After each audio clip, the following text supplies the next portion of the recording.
Hi guys, it's Mrs. Conklin. Today we're going to be working on creating quilled paper crafts. I'm going to show you how to create a variety of shapes and sizes for your rolled paper. And then you'll be able to decide based off of the Google slide presentation what kind of shape you want to glue them together in and what your final project is going to look like. For this project, you're going to need paper that you can cut and roll. You can use an old magazine, newspaper, a flyer from the mail, and if you don't have any of those things, you can even use lined paper or some colorful construction paper, gift wrapping paper, really any kind of paper will do. The more colorful kinds of paper you use, the brighter and more colorful your final project will be. You're also going to need a pair of scissors to cut and some type of adhesive. The best thing that I found is using a glue stick, but if you don't have a glue stick, you can use regular Elmer's glue, even a little bit of tape if you've got packing tape, and in a pinch you can even use a hot glue gun. Just be careful not to burn yourself. We're also going to need something to roll the paper around. So take a little bit, look around your house and try to see what you have. The smaller the tube of the thing that you're rolling around, the smaller tubes you're going to get when you roll. You can use a pencil, a drinking straw. This is just a little wooden dowel, a wooden barbecue shish kebab stick, and a little metal shish kebab stick. So really anything that is long and smooth, you can use a knitting needle or anything that you can get your hands on. To begin rolling our paper, we're not going to use the entire sheet. We actually want to cut these into strips that are a little bit thinner and easier to work with. So if you don't have a ruler to measure, you can really simply just fold the page in half to give yourself a line to cut on, and you'll cut up the center line and then cut off the folded part on the side.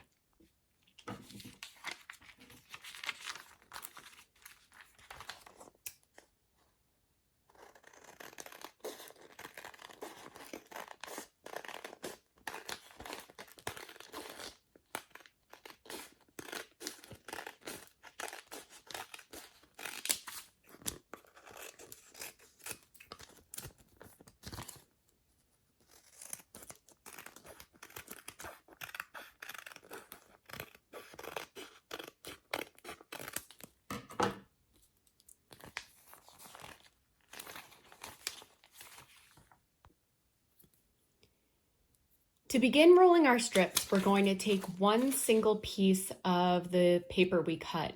If you have a more colorful side, if you put the more colorful side down on the table, you'll end up with a more colorful roll when you're done.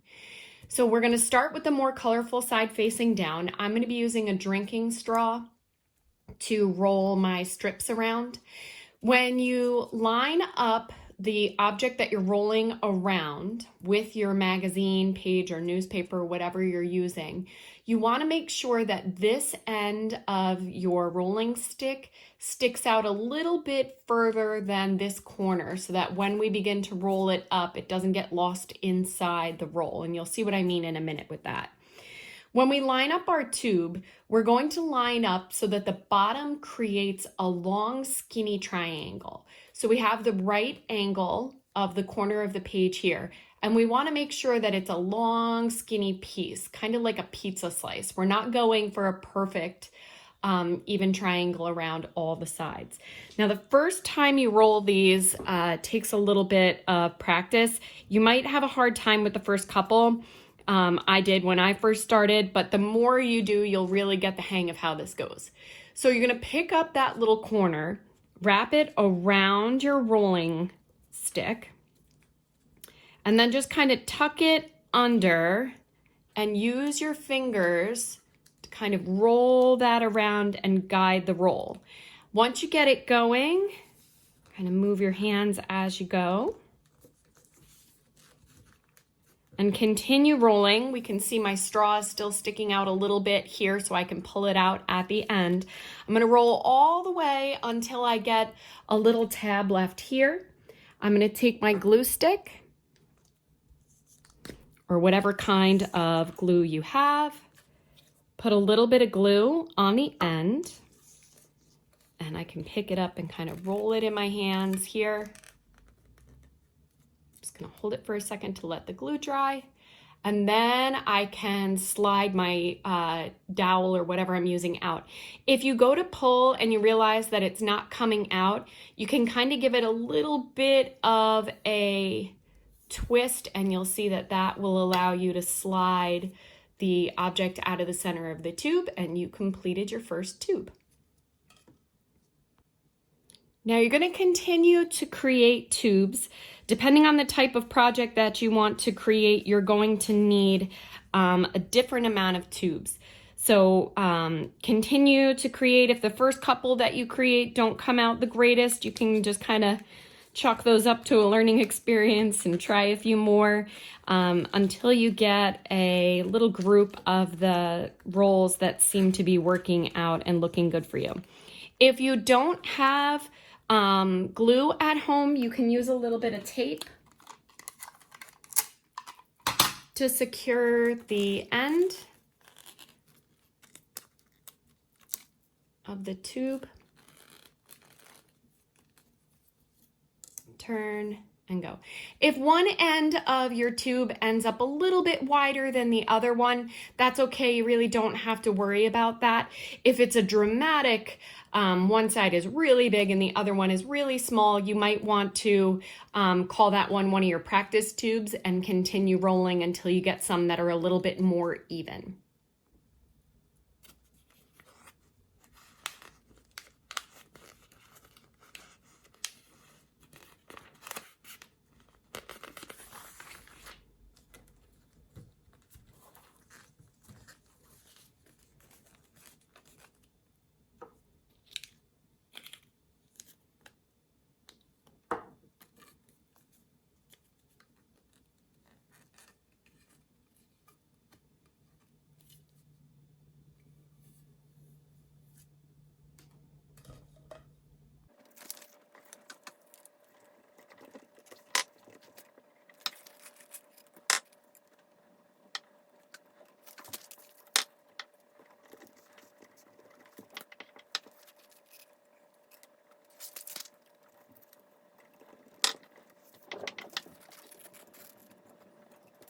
Once you've had a chance to create a bunch of tubes, you can start looking through your tubes to see which ones are more even and which ones might be practice tubes that you're not going to worry about. So this was one of the ones that I made. The end is a lot thicker than the other end, and when I put it down with all my other tubes, it just doesn't quite fit in. So I'm going to take this one out of the bunch, call that one of my practice ones, and continue on with these ones that are a little bit more uniform and even. The next step in creating a rolled paper project is to flatten your rolls. So I like to use the side of a marker, or you can use a pen or a pencil.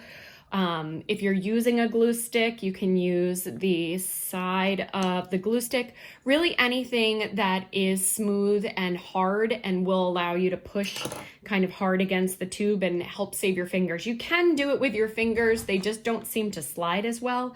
So I put the tube down, lay the marker, pen, or whatever you're smushing with on its side, and just kind of press hard and slide down the length of the paper tube until the tube becomes squished flat. So you can see here, they're nice and flat, and I can continue to do that for all of my tubes. You can even do a couple at a time if you're using a bigger object to squish with, and continue until all your tubes are squished flat.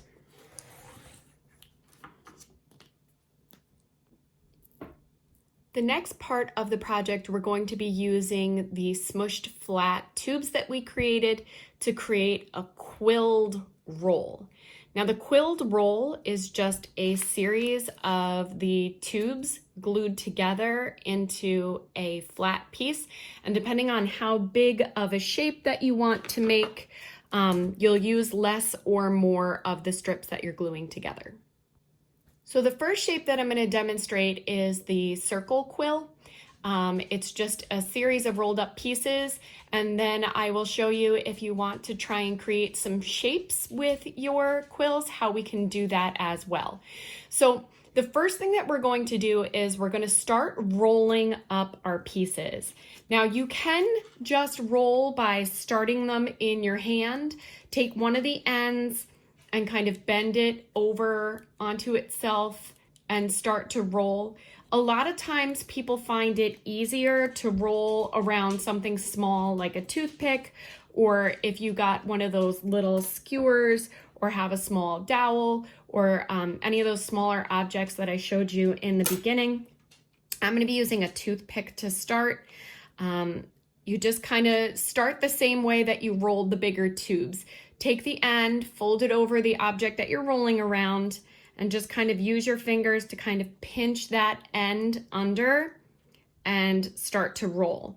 Now this is a little bit thicker paper, so it's not going to roll as easily as the tubes, and it might kind of be a little bit hard to get started, but the bigger the roll gets, the easier it'll be to roll. So once you get it going, it kind of gets a little bit easier as you go. So you're going to continue rolling. And once I get it going, I don't need that toothpick anymore. I'm going to continue to roll, trying to keep the top and the bottom as flat as I can.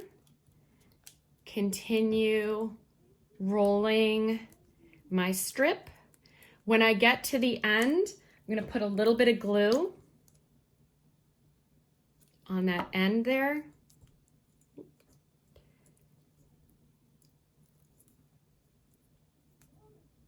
And I've created my little mini coil.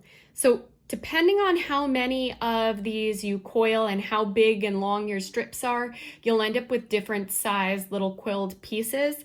If I wanted to make this one bigger, I could take another strip, put a little bit of glue on the end, lay it right around the outside,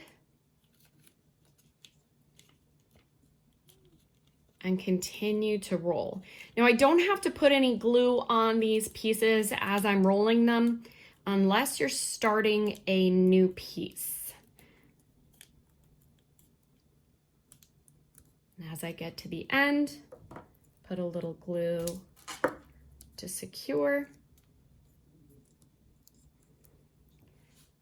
And also, as you're rolling, you just want to kind of hold it, especially if you're using glue, for a minute, just to let the glue kind of dry and secure before you let go, because that rolled paper is under a little bit of pressure as you're rolling. So you want to give the glue a minute to hold on before you let go.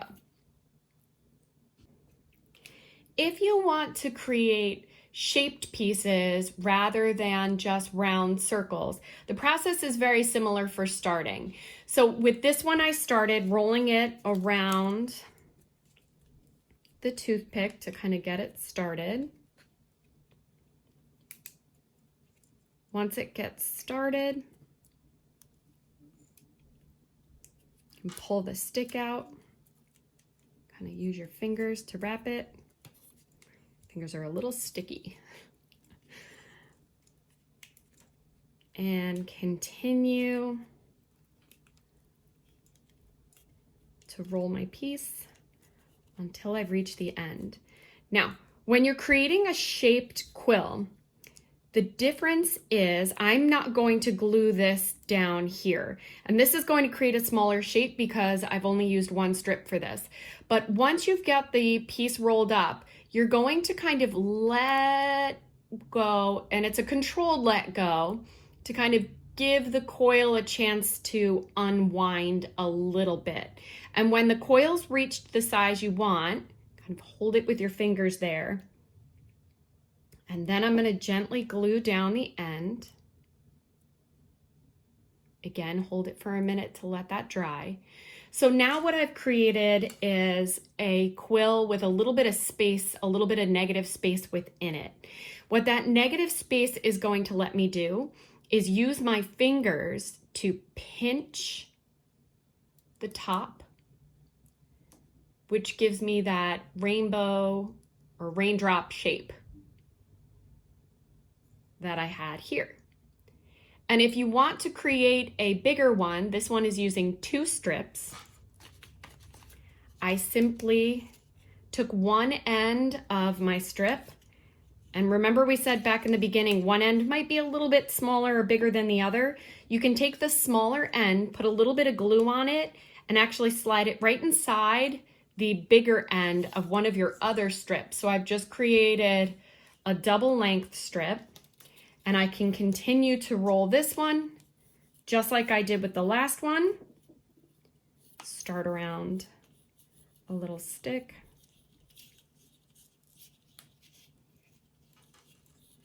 Once I get that going,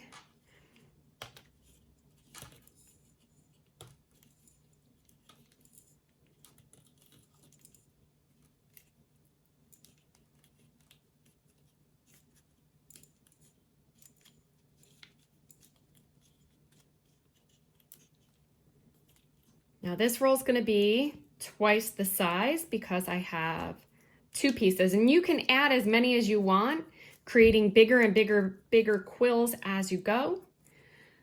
Before I glue it shut, controlled release of some of that pressure to allow for some negative space to show up inside the coil. When I've created it to be the size that I want, a little bit of glue on the end.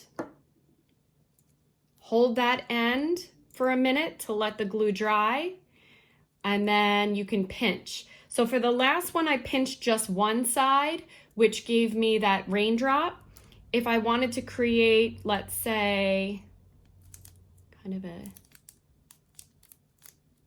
eye shape, or like a lemon shape or a diamond, I could squish both ends.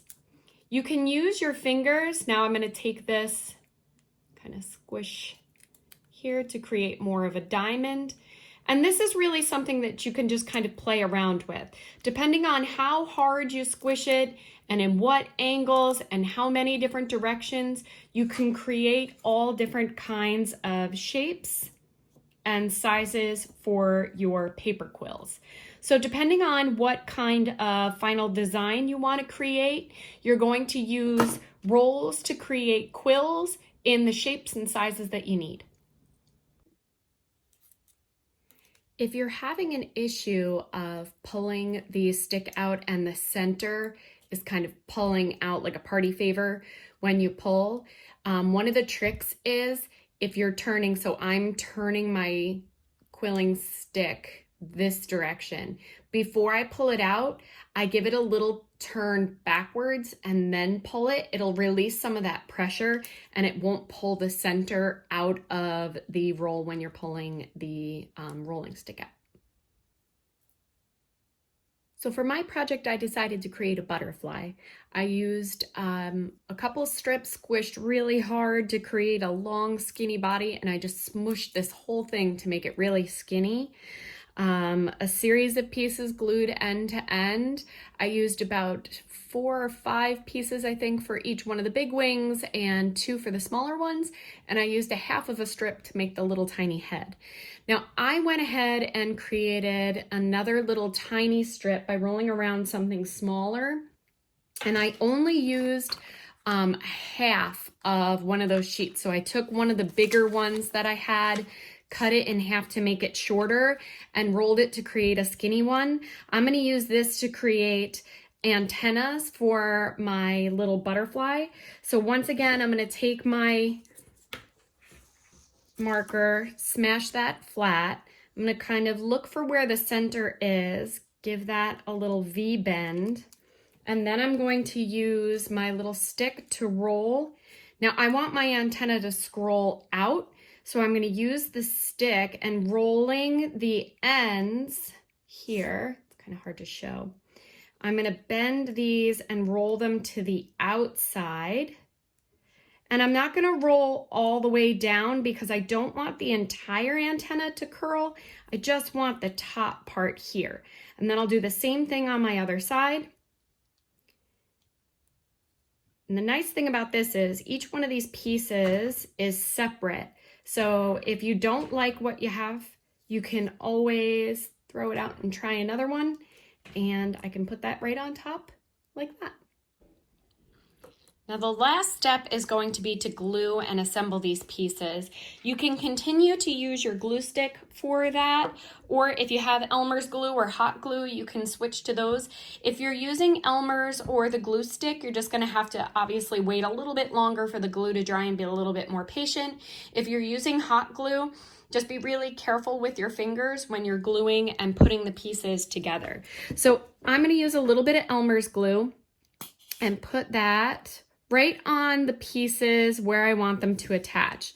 Now, a trick when you're using Elmer's glue is not to use too much. A lot of people think more glue holds better, but it actually takes longer to dry and doesn't secure as quickly. So I've just put a thin coat of glue on the spot where I want it to attach and a little bit of friction. So I'm going to rub these two pieces together.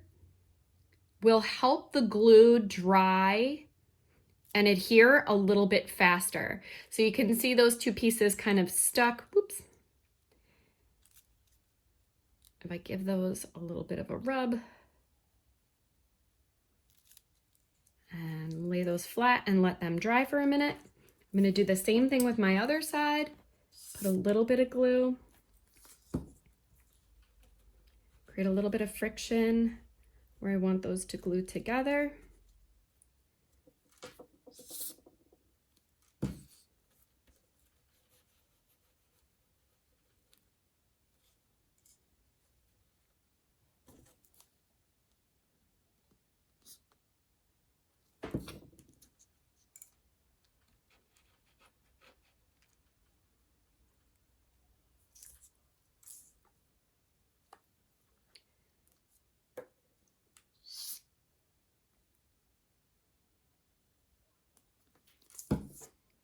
Continue here, put my little antennas in and the head.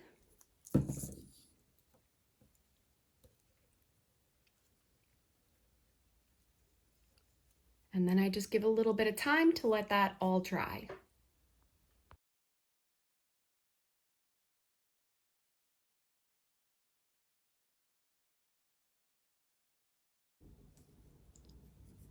Once your project dries, you can pick it up. All your pieces should be firmly attached. You can add a little string to hang if you want to create an ornament, or if you create a little piece that can sit on a shelf. And you are all finished.